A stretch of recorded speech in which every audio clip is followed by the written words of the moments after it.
The Alice Wanny Development Foundation (AWDF) has trained more than 500 girls in vocational and entrepreneurial skills to mark the 2025 International Day of the Girl Child. The training, which focused on tiling, flooring, construction safety, and entrepreneurship, formed part of the Foundation's second phase empowerment program for girls and youths across the country. Founder and Chief Executive Officer of the Foundation also launched a scholarship scheme and a book titled From Gloominess to Strength during the event in Abuja.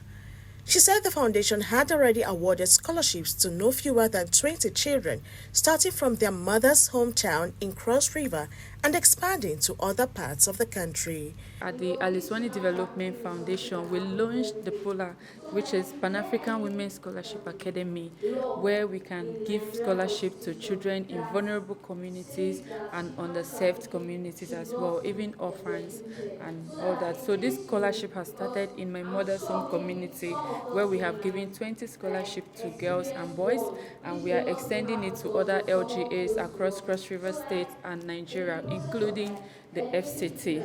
So today we are also launching a book alongside with the scholarship scheme and celebrating the United Nations International Day of the Girl Child, which is tagged The Girl I Am, The Change I Lead, Girls on the Front Line of Crisis.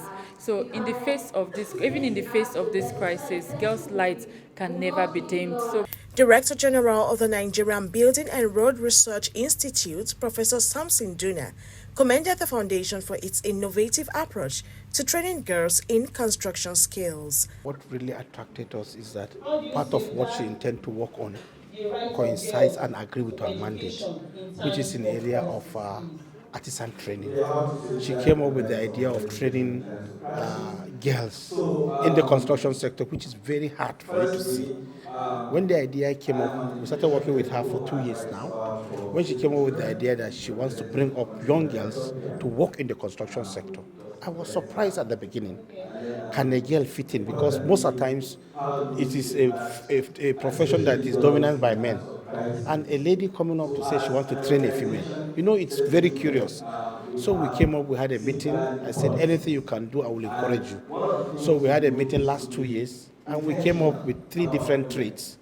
She was into POP, she's into painting. And at the same time, this year, she came up with another thing, tiling. So you discover that it is something that is new in the system. It is in line with our mandate. And it is there we decide to have a collaboration so that we can encourage the young girls to put in their best.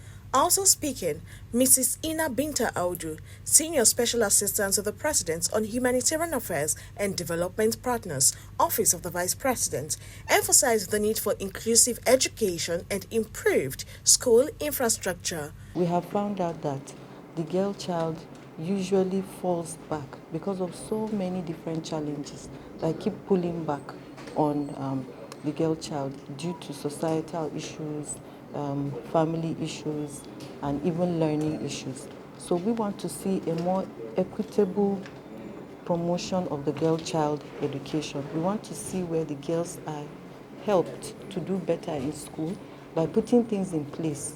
Sometimes it's just a simple having a female toilet where the girls can go in, clean up, take care of their hygiene issues while they are in school.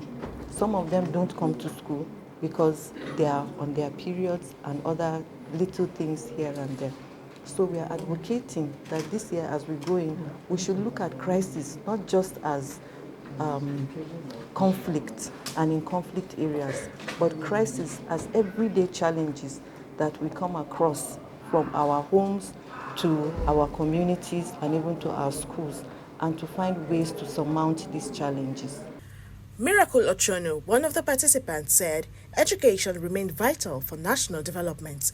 Okay, I've learned a lot about the importance of girls, how girls can have their rights through education, and I learned a lot about girls' education. Educating a girl child is like educating a nation. So we need to be educated, and we are superiors. We are not just superiors by force, but we are superiors by choice. Another participant, Covenant Chukwu, said the training was an eye-opener. It has been amazing, and I've learned that government actually is working. They have created strategies for problem solving and critical thinking, and also the NAPTIP also is very, very active.